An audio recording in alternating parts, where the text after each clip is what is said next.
In this video, I'll give you the three worst NFL offenses to invest in for fantasy football. I'm Jim Coventry of Rotowire. All right, we're going to start with the New Orleans Saints. And full disclosure, I'm talking about worst offenses. I am very positive about Chris Olave. I do love his situation. He's the one player I'm okay with, but it's the rest of the offense that's a real problem. First of all, I'm excited Clint Kubiak's coming in to run a lot of play action, get the alpha receiver involved, which is Chris Olave, which is why I think he's fine. But otherwise, it's Derek Carr.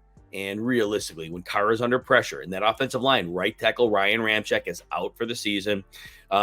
They drafted Tali Fuaga, and he probably projected more to be a guard than a tackle, and the rest of the line just has not been very good. So I think overall, when teams know the Saints have to pass Derek Carr, and we know this, he's obviously being not drafted in most leagues, but he's a problem. But the centers are on the quarterback, right? And I love Rashid Shaheed, but again, how many downfield shots are there going to be? How much versatility will he have in this offense? This Clint Kubiak offense really focuses heavily on the alpha receiver, and there's that. And then tight end Juwan Johnson. He's a very nice player, but we don't know how that foot injury is going to actually shake out. He's supposed to be ready to begin the season, but again, he's going to miss some valuable snaps and opportunities in the new offense. So there's issues there. And then there's Alvin Kamara. We loved him for fantasy last year, 1,100 plus yards and missed 3 games to start the season, but he was a fantasy stud, caught 75 passes. But his broken tackle rate, 14th percentile, yards after contact, 28th percentile, even as a receiver. Superman as a receiver, 24th percentile yards after the catch. The numbers are declining.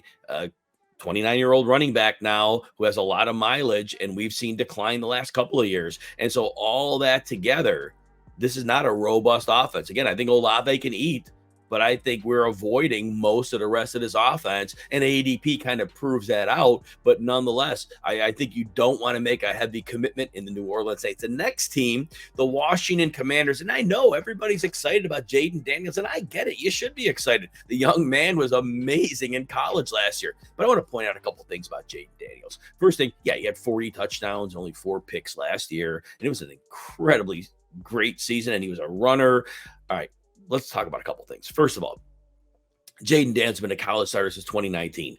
Last year was the first time he had more than 17 touchdowns. The first thing that tells me, all right, he's around a long time. Was he a man against boys with a lot of experience, with some great weapons and in a great system, and everything worked together because he had that maturation against boys?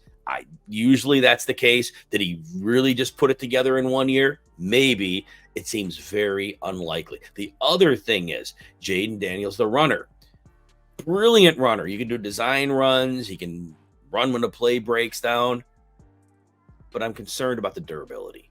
In college, you never seen them avoid hits. If you do that in the NFL, it's not boys hitting you, it's men hitting you. That's a big, big difference. And then the weight, listed at 210 pounds. My Rotowire teammate Mario Puig said he believes that Daniels had put on some weight for the combine, but when he sees him, he believes this is more like a 190-pound guy. Now, whether it's 210, whether it's 190, you're taking hits at the NFL level and you want to be a runner, good luck with that. It's going to be a major problem if he's taken off and running, because he is not going to see these hits coming. That's a problem. In terms of the running game, look, Brian Robinson's fine as a runner, but here's the thing. Interior runner, goal line option. First of all, the defense, I know they bring in Dan Quinn to coach it. They have no secondary. Their pass rush, Chase Young's gone, Montez Sweat's gone. They both last year during the season, got rid of them around the trade deadline. Where's the pass rush? Where's the coverage? Overall talent is an issue. Interior line is great. We love their interior. Jonathan Allen, Deron Painter, outstanding. I get that. But realistically, this defense is going to struggle. Brian Robinson, how many times is he going to run with game script? Austin Eckler, the ankle last year, maybe it was a problem. Couldn't get yards after contact, couldn't break tackles. 80 plus percentile is after the catches receiver. So that tells me the ankle is fine, just aging. Eckler was always asking for the Chargers to limit his work, get a new, counterpart in there. They tried, but they never worked out. That caught up with him, and he's an aging back. And now his contract is super small. Now, Eckler might be able to chip in as a receiver, and if they're trailing, he might get work there, but it's another year. And so we have to be concerned about that. Terry McLaurin's been a wonderful player, always been a super high floor. You get that 1,000 yards, but not a lot more. And again, maybe Jaden Daniels is the answer, But again, I do have questions about what he really is. And then Jahan Dotson, again, first pick in the draft, 16th pick a couple of years ago. He had flashes as a rookie. Last year, the offense a little dysfunctional. Maybe he turns the corner. There's a lot working against them. And the offensive line is projecting to be very, very bad. And now when you put that all in with these other pieces, I think the Washington Commanders are a definite team to avoid in fantasy drafts. Denver Broncos are the third. And the Broncos do have a good offensive line for some power running. Last year, they invested in a couple of linemen, McGlinchey, interior lineman as well. Name evades me. I believe it's Ben Powers. I think that was correct. And they got in multiple tight ends so they can get physical and they can run. But then Javonte Williams, now back from the ACL, how much of his bad season was injury recovery? How much was, he had some good peripheral numbers, but he never really has been a great back when he's given a chance.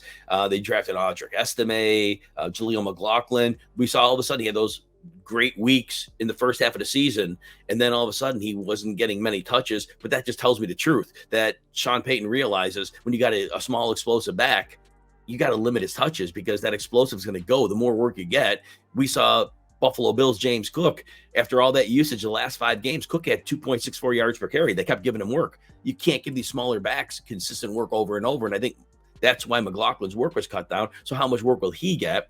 Cortland Sutton, wonderful year last year, but it's touchdown driven. Russell Wilson was great at getting him the 10 touchdowns, but now we maybe Bo Nix, maybe Jared Stidham, probably not, probably Bo Nix. Well, basically, we've seen Cortland Sutton the last few years. He's between 770 and 820 yards. So it's a fine floor. It's not bad, but he's not winning your fantasy league. He's often 2 to 3 touchdowns. Again, last year was the outlier, but is that really going to go back? Probably not. It was a great hot streak. And so there's that. And it's a mess at the number 2. Is Marvin Mims going to be compatible with Nix, and is Josh Reynolds going to see time? It's just a muddled mix. Greg Dulcich showed a few flashes as a rookie, missed last year. They're talking him up. But all that said, Bo Nix, if there was no desperation for quarterbacks, where would Bo Nix have really been drafted? Is Bo Nix somebody that you really think is going to be an NFL quarterback? And I have serious questions about that. So again, the Denver Broncos are another team I'm avoiding in 2024 fantasy drafts.